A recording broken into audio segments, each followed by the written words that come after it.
Guys, जय Hind friends. सो आज के इस वीडियो में मैं बताने वाली हूँ इंग्लिश का पूरा स्ट्रेटजी एंड इंग्लिश में आप 20 में से 20 नंबर कैसे स्कोर कर सकते हैं एयरफोर्स इनटेक्स 2 और 2027 के लिए। तो देखिए, सबसे पहले आपका बहुत स्वागत है मेरे चैनल पे। सो आज के इस लास्ट वीडियो तक देखना है। इसे लास्ट वीडियो में तो बहुत ही इंपॉर्टेंट चीज़ें बताऊँगी कुछ। सबसे पहले पूछते हैं कि हमारे सिलेबस में कौन कौन से चैप्टर हैं। तो मैं आपको वो सब बता देती हूँ कि कौन कौन से चैप्टर्स हैं। तो सबसे पहले air force English complete chapter list में मैंने पूरी चैप्टर लिस्ट बना दिया है, आप जिससे पता चल जाएगा कि हमारी एयरफोर्स के जो सिलेबस में है कौन कौन से चैप्टर्स हैं। ठीक है, तो सबसे पहले मैं बताती हूँ कि सबसे पहला हमारा जो चैप्टर है सब्जेक्ट वर्ब एंग्रीडिएंट, जो 3 पॉइंट्स जो 3 स्टार्स लग रहे हैं वो समझो मतलब बहुत ज़्यादा ही इंपॉर्टेंट है। ठीक है। अच्छा, सेकंड चैप्टर है हमारा टेंस। उसके टेंस में से एक क्वेश्चन फिक्स आना ही आना है। अच्छा, मैं उसमें पहले चैप्टर्स बता देती हूँ, उसके बाद मैं आपको ये बता दूँगी कि कौन से चैप्टर से कौन से चैप्टर से कितने नंबर्स आते हैं। ठीक है।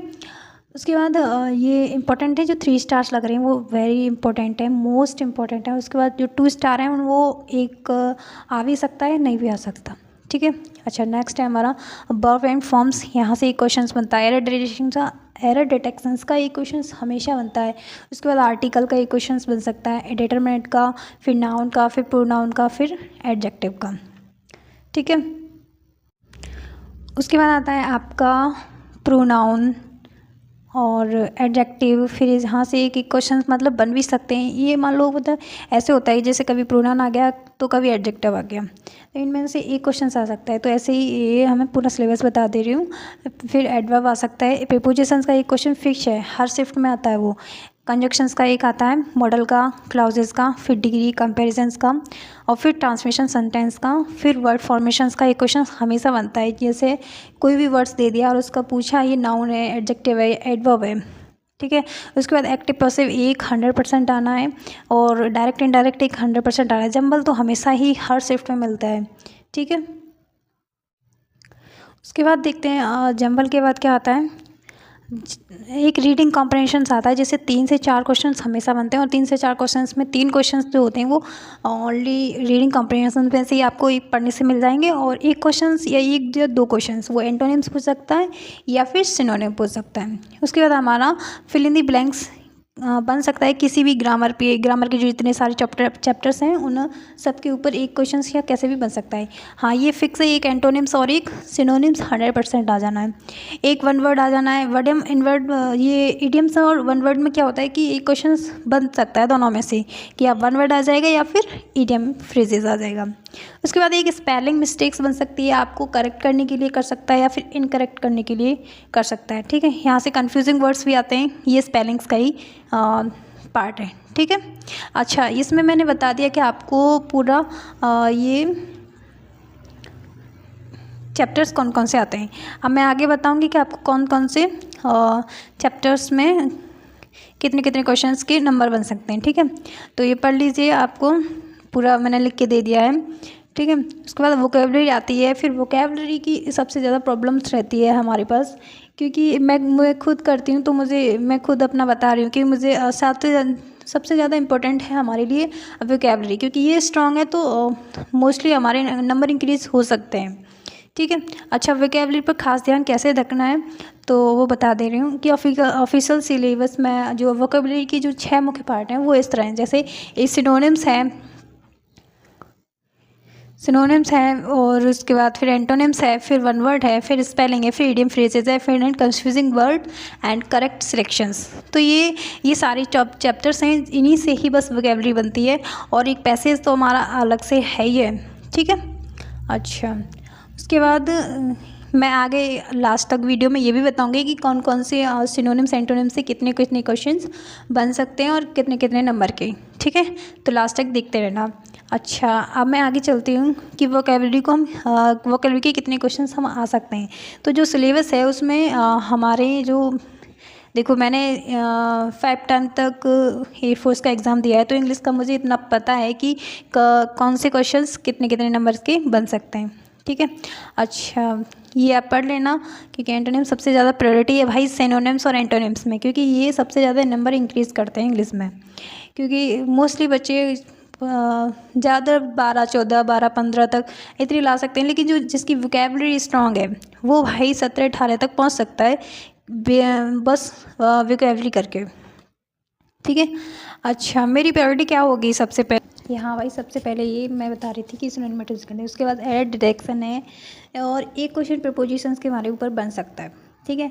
अच्छा, वन वर्ड में ये एंटोनिम्स और सिनोनिम्स से एक नंबर फिक्स होता है, और वन वर्ड और इडियम और स्पेलिंग, इन तीनों में से एक क्वेश्चन हमेशा बनना ही बनना है। उसके बाद नरेशन से एक क्वेश्चन हमारा बनता ही बनता है। टेंस एंड वर्ब और ये सब्जेक्ट वर्ब एग्रीमेंट से एक क्वेश्चन हमारा बनता ही बनता है। ठीक है। अच्छा, अब नेक्स्ट चलते हैं। अगर तुम चाहो तो इसके बाद एयरफोर्स इंग्लिश क्वेश्चन टारगेट, मतलब क्वेश्चंस बना देती हूँ कितने चैप्टर से कौन कौन से क्वेश्चंस बन सकते हैं। तो सबसे पहले ये आते हैं सब्जेक्ट वर्ब एग्रीमेंट। ठीक है। अच्छा, सब्जेक्ट वर्ब एग्रीमेंट से 1-2 क्वेश्चन फिक्स है कि आना ही आना है। अच्छा, मैं बता दे रही हूँ कि पहले ये 20 क्वेश्चंस कैसे कैसे आ सकते हैं, कौन कौन से चैप्टर से आ सकते हैं। फिर मैं मोस्टली हर शिफ्ट में अलग अलग बनता है, किसी में इडियम्स दे दिया, तो किसी में वन वर्ड दे दिया, तो किसी में स्पेलिंग दे दिया, तो किसी में वो जो होते हैं होमोनिम्स वो दे दिया। तो ऐसे करके सब दे देते हैं। अच्छा, मैं बता देती हूँ टेंसेस का जो क्वेश्चंस है 1 से 2 क्वेश्चन आ सकते हैं। वर्ब के 1-2 क्वेश्चन आते हैं। एरर डिक्सेशन के 1-2, आर्टिकल का 1, डिटरमिनेंट का बस 1 ही, नाउन, प्रोनाउन एंड एडजेक्टिव और एडवर्ब, इनसे 1 ही क्वेश्चन बन सकता है। प्रपोजिशन से हमारे 2 क्वेश्चंस बन सकते हैं, बहुत इंपॉर्टेंट है। प्रपोजिशंस हमारे लिए वेरी इंपॉर्टेंट है, क्योंकि यहाँ से एक क्वेश्चन हमारा फिक्स बनता ही है। ठीक है। अच्छा, अब मैं आगे चलती हूँ। आगे वाले चैप्टर हैं जैसे कंजक्शन है, तो यहाँ से एक क्वेश्चन बन सकता है, और मॉडल से, क्लाउजेस, डिग्री से एक क्वेश्चन बन सकता है। ट्रांसफॉर्मेशन से वर्ड और वर्ड फॉर्मेशन, एक्टिव पैसिव से 1-2 क्वेश्चन यहाँ से, ये दोनों क्वेश्चन भाई फिक्स हैं कि 2 क्वेश्चन यहाँ से फिक्स आ जाने, और ये very very very very important है, क्योंकि यहाँ से 2 क्वेश्चन बनते ही बनते हैं हर शिफ्ट में। ठीक है। अच्छा, उसके बाद हम पढ़ते हैं पैरा जंबल। भाई पैरा जंबल का ये क्वेश्चन हर एक शिफ्ट में बनता है, ये पैरा जंबल का हमेशा ही बनता है सबके में। ठीक है। सेंटेंस। उसके बाद रीडिंग कॉम्प्रिहेंशन के हमारे 3 से 5 क्वेश्चन बनते हैं। फिल इन द ब्लैंक्स, और ये जो सारी चीज़ें हैं, ये फिल इन द ब्लैंक्स हमारे एंटोनिम सिनोनिम्स के ऊपर भी बन सकते हैं। ठीक है। वन वर्ड, इडियम्स का 1, स्पेलिंग का 1, और वन कन्फ्यूजिंग वर्ड्स का भी 1 क्वेश्चन रहता है। तो इसमें मैंने सारी चीज़ें बता दी कि आपके कौन से चैप्टर्स के और कितने वो आ सकते हैं। ठीक है। अच्छा, सबसे पहले हम कौन कौन से चैप्टर्स करें, तो सबसे पहले प्रायोरिटी हम किस किस चैप्टर्स को देना चाहेंगे कि कौन कौन से चैप्टर्स हैं। तो सबसे पहले भाई प्रायोरिटी है एरर डिटेक्शन की, एरर डिटेक्शन। ठीक है। अच्छा, उसके बाद प्रपोजिशंस, उसके बाद टेंस, फिर वर्ब, फिर सब्जेक्ट वर्ब एग्रीमेंट, फिर एंटोनिम, फिर सिनोनिम्स। यानी सबसे पहले जो होता है कि हमारा एरर का क्वेश्चन फिक्स रहता है। उसके बाद सेकंड प्रायोरिटी है हमारा voice, narration, article, pronoun, modal and fill in the blanks. उसके बाद आता है हमारा वन वर्ड, इडियम, स्पेलिंग और जंबल, बाकी छोटे ग्रामर के जो होते हैं ग्रामर टॉपिक्स वो आ सकते हैं। उसके बाद हम वोकेबलरी में क्या करें कि टारगेट कैसे बनाएं वोकेबलरी, और कैसे करें, क्योंकि मोस्टली हमारी वोकेब कमज़ोर होती है। हम चाहे इंग्लिश जितना भी पढ़ लें, लेकिन हमारी जब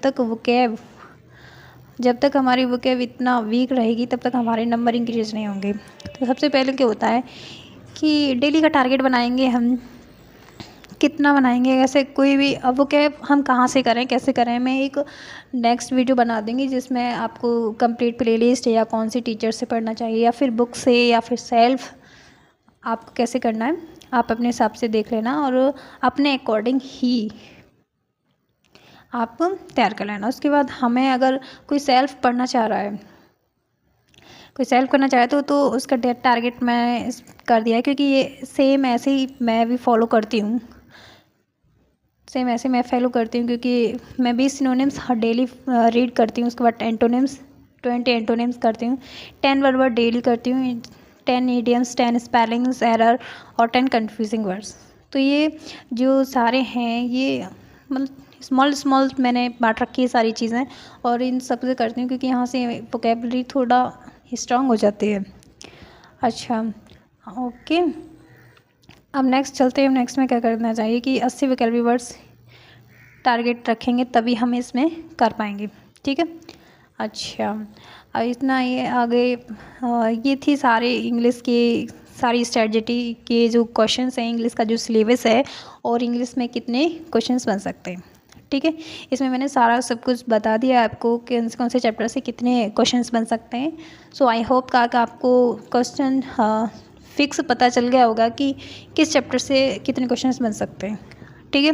अच्छा, एक नेक्स्ट वीडियो में हम बताएंगे कि आपको वोकैब कहाँ से करना चाहिए, ग्रामर कहाँ से पढ़नी चाहिए, और जिसका फर्स्ट अटैम्प्ट है या फिर जिसका सेकंड थर्ड अटैम्प्ट है, रिपीटर्स हैं, उनको कैसे करना चाहिए, और जो एक न्यू स्टूडेंट है उनको कैसे करना चाहिए।